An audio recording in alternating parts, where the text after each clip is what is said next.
Na hivi ndivyo ambavyo mtazamaji wa huduma ya Ukombozi TV, mtumishi wa Mungu Prophet Rabi Lekio alivyowasili katika viwanja hivi vya CCM Kitefu. Maelfu kwa maelfu ya watu wamefunguliwa siku hizi tatu ambazo zimekuwa siku tatu za baraka, siku tatu za ufungulivu, uponyaji. Tumeona watu wakifunguliwa, tumeona watu wakivushwa, tumeona madhara ya uchawi yakiondolewa katika familia. Hakika ameacha historia katika kijiji hiki, hakika ameacha historia katika viwanja hivi vya Kitefu, mtazamaji, na twende tukatazame moja kwa moja kile ambacho mtumishi wa Mungu amekifanya hii leo katika siku ya mwisho, siku ya kutamatisha siku tatu za unabii, ufungulivu, siku tatu za uponyaji. Hakika ameacha historia kubwa katika kijiji hiki cha Kitefu na maeneo ya jirani. Mtazamaji, twende tukatazame yale yote yaliyotokea hii leo, siku ya tatu ya kuhitimisha kongamano hilo. Mimi ni Imani Michael wa Ukombozi TV.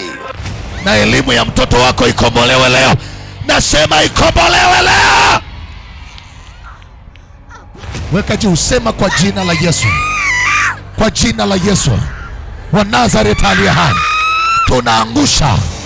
tunaangusha roho ya uchawi unaotumia chungu kukamata nywele na madaftari ya watoto na kalamu zao katika ulimwengu wa roho.